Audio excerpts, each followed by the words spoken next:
6 September 1939, Berlin. Hitler and the German High Command are elated.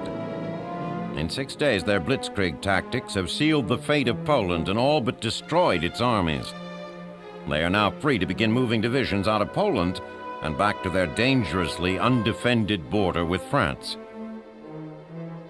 The Germans had gambled that the Western Allies would be slow to mobilize and indecisive about retaliating for the invasion of Poland. Their gamble seems to be paying off.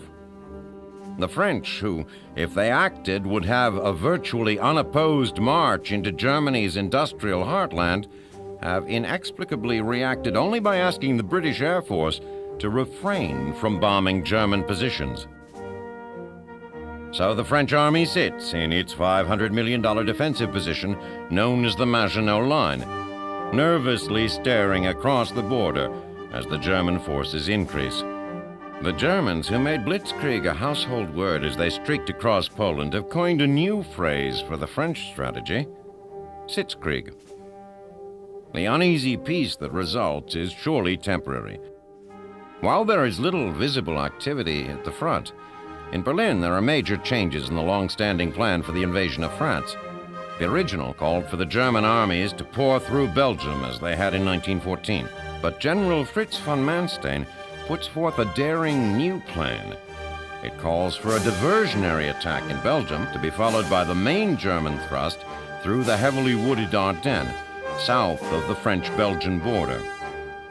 Von Manstein believes that Allied armies rushing north to meet the initial threat can be cut off by the main German force and annihilated. On 10 May 1940, the plan goes into effect. Army Group B, under the command of General von Bach, plunges into Belgium and Holland. Allied troops flood north to meet the thrust, their leaders failing to recognize the fact that the Luftwaffe, which had been so successful in cutting off reinforcements in Poland, makes little attempt to impede the progress of British and French armor units. Meanwhile, General Kurt von Rundstedt's Army Group A, consisting almost entirely of armor and mechanized infantry units, sweeps into the Ardennes. By the 12th, Army Group A has reached the Meuse on a broad front from Dinant in the north to Sedan in the south. Believing the Germans will need 5 or 6 days to concentrate their forces for a river crossing, the French fail to recognize the grave threat to their flank. On the 13th, 1,000 Luftwaffe planes strike the French Second Army opposite Sedan. The diving Stukas strike terror in the French defenders, who abandon their artillery positions for their trenches.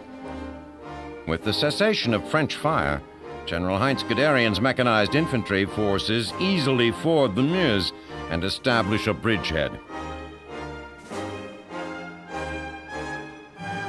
On the 20th, a mere 10 days from the start of the campaign, Guderian's forces reached the English Channel at Abbeville. The German plan has worked brilliantly. The Allied armies in the north are now surrounded on 3 sides with their backs to the sea at the French port of Dunkirk.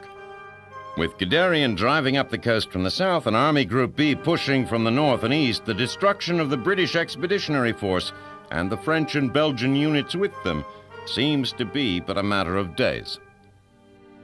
The English people, hearing of their army's plight, mobilize in a last-ditch effort to save their men on the coast of France.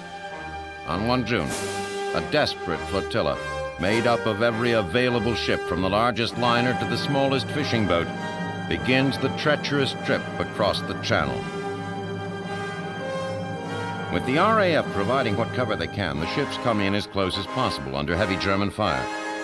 For 3 days, the boats cross and recross the Channel until 3 June, when all British and some French and Belgian soldiers have been rescued.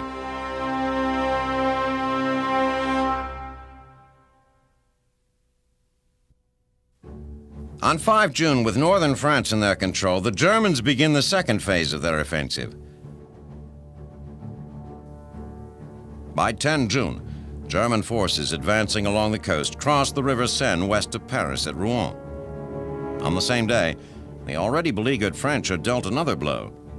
Benito Mussolini, unable to resist sharing in the spoils of a defeated France, sends 400,000 Italian troops across the border into the French Riviera. By the 11th, German troops reach the Marne River west of Paris. With German armies driving south on both sides of Paris, the capital is declared an open city. The Germans, however, do not move to occupy it until the 14th. The main focus of their efforts is the destruction of what remains of the Allied armies in France. On the 14th, the Maginot Line is penetrated south of Saarbrücken by the German First Army. Now the German advances are limited only by how far the panzers can move in a day. The battle for France is, for all intents and purposes, over, and what little will to fight the French have shown fades. On 17 June, French Prime Minister Paul Reynaud resigns. He is replaced by Marshal Henri Pétain, a French hero from World War I. Pétain is convinced that France and Britain are doomed to defeat, and that dealing with the Germans will be, in the long run, better for the French than continuing this futile resistance. He announces he will ask the Germans for armistice terms. Meanwhile, the German advance continues. Guderian's forces successfully drive all the way to the Swiss border. On the 18th, the 7th Panzer Division under General Erwin Rommel captures Cherbourg as the 5th Panzer takes Brest. On 22 June, the French delegation, led by General Hunziker, goes to Compiègne Forest to sign the armistice. Hitler, not about to miss the satisfaction of dictating terms to the French, personally heads the German delegation. Fulfilling his own vision of historical retribution, Hitler holds the surrender ceremony in the same railroad car the French had used to dictate the terms of peace to the Germans at the end of World War I. General Wilhelm Keitel presents the German terms, and after hours of discussion, the French agree to them. 2 days later, Hitler travels to Paris to fulfill his lifelong dream of entering the French capital as victorious conqueror. He is jubilant. He has defied the world and prevailed. His armies have smashed every obstacle in their path, and most importantly, the great injustice of Versailles has been reversed.